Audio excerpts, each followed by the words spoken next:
The question is prove that sine inverse 1 upon root 2 plus sine inverse root 2 minus 1 upon root 6 plus dot dot dot sine inverse root n minus root n minus 1 divided by root of n into n plus 1 plus dot dot dot up to infinity, and this is equal to pi upon 2. So let's see how we are going to solve the given problem. तो चलिए शुरू करते हैं। सबसे पहले अपन बात करेंगे कि इसमें कॉन्सेप्ट हमें क्या रिक्वायर्ड होगा। तो for that I am using one result which is sine inverse x minus sine inverse y. और अगर मैं इस एक्सप्रेशन की बात करूं तो ये हमारे पास बराबर होता है sine inverse x under root 1 minus y square minus y under root 1 minus x square के in the standard condition. Principal interval के लिए ये बात वैलिड है, ठीक है। अब अगर मैं गिवन क्वेश्चन के जनरल टर्म को नोट करूं तो आप देख सकते हैं कि जनरल टर्म मेरे पास है sine inverse it is root of n minus root of n minus 1 and divided by root of n into n plus 1 के। तो चलिए सबसे पहले तो इसको दो पार्ट में हम लोग स्प्लिट कर लेते हैं। और जब मैं इसको दो पार्ट में स्प्लिट करूंगा तो ये बनेगा sine inverse, now it is root of n divided by root of n into n plus 1, इसको ऐसा लिख सकते हैं। और जो सेकेंड पार्ट है वहां पे आप देख सकते हैं this is root of n minus 1 and divided by n into n plus 1 के एंड ब्रैकेट ऑफ। अब इसमें फर्दर हमें मैनिपुलेशन करना होगा, और जो मैनिपुलेशन मैं कर रहा हूं आप इस पे ध्यान दे सकते हैं। इसको हम लोग लिख सकते हैं sine inverse this is 1 upon root n into root n divided by root of n plus 1 minus इसके बाद 1 upon root of n plus 1 into into root of this is n minus 1 divided by n और bracket closed. अब देखिए इसको हम लोग further simplify करेंगे और मैं थोड़ा सा फर्दर अगर इसे मैनिपुलेट करूं तो आप देख सकते हैं कि ये है साइन इनवर्स। इसमें मैं कोई चेंजेस नहीं कर रहा हूं, ये मेरे पास 1 अपॉन रूट n ही है, लेकिन अगले टर्म को मैं लिख सकता हूं 1 minus this is 1 upon root of n plus 1 का होल स्क्वायर।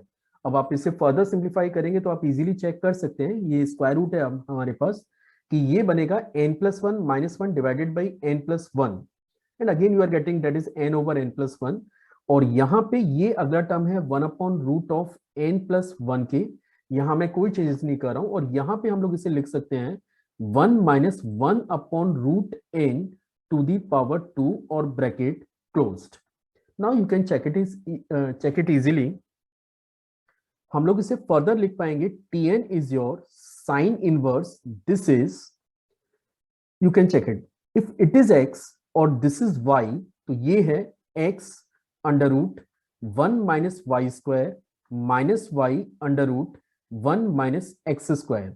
और अगर मैं इसको प्रीवियस फॉर्मूले से कंपेयर करूं, यानी कि आप इसे लिख सकते हैं tn is your sine inverse x, और x कितना है हमारे पास 1 अपॉन रूट n, और minus sine inverse this is 1 upon root of n plus 1। तो फाइनली हमने गिवन एक्सप्रेशन को दो पार्ट में स्प्लिट कर लिया है। अब चलिए पहले n की जगह 1 सबमिट करते हैं। अगर मैं n की जगह 1 सबमिट करूं तो आप देख सकते हैं कि t1 मेरे पास आएगा this is your sine inverse 1, this is sine inverse 1, और यहां पे हम लोग लिख सकते हैं साइन इनवर्स 1 अपॉन रूट 2 के। अब आप देख सकते हैं कि साइन इनवर्स 1 आपके पास पाई बाय 2 होता है और ये आपका पाई बाय 4 के इक्वल होता है, and this is equal to pi by 4। अब आप चेक करें तो आपके फर्स्ट टर्म को अगर आप चेक करते हैं तो आपको दे रखा है साइन इनवर्स 1 अपॉन रूट 2 जो कि पाई बाय 4 के इक्वल ही होता है। मतलब हमारा फर्स्ट टर्म बिल्कुल कंफर्म हो रहा है कि हाँ भाई फर्स्ट टर्म को हम लोग ये एक्सप्रेशन में कन्वर्ट कर सकते हैं। इसके बाद T2 की अगर मैं बात करूं तो फिर आपको n की जगह 2 सबमिट करना होगा।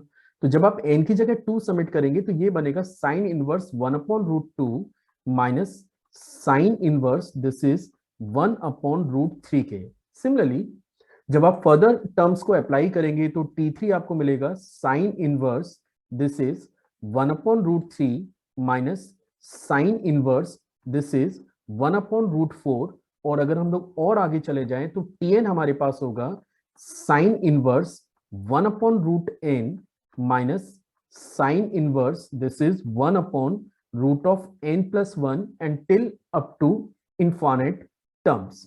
अब देखिए, अगर मैं इन सारे टर्म्स को ऐड करूं, अगर अपन t1 plus t2 plus t3 and dot dot dot up to infinity अगर मैं ऐड करूं, तो आप यहाँ पे इजीली चेक कर सकते हैं कि टर्म्स का कैंसिलेशन हो रहा है। ये टर्म इससे कैंसिल होगा, ये टर्म इससे कैंसिल होगा, ये टर्म से अगला टर्म यहाँ पे कैंसिल होगा, और ये टर्म इसके प्रीवियस टर्म से कैंसिल हो जाएगा। तो बचा क्या, यानी कि इसे आप लिख सकते हैं, आप देख सकते हैं कि ये वैल्यू आपकी π/2 है, sine verse 1, this is actually equal to π/2, है ना।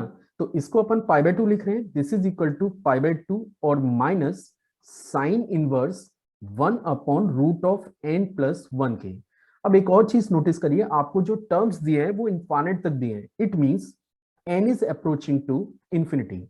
अगर आपका n इंफिनिटी की ओर अप्रोच करता है तो साइन इनवर्स ये कन्वर्ट हो जाएगा साइन वर्स 0 में, जिसकी वैल्यू 0 के इक्वल होती है। इट मींस आप इसे लिख सकते हैं that t1, we can write it t1 plus t2 plus t3 and dot dot dot up to infinity, and the sum of these terms is equal to pi by 2, and this is the answer for the given problem.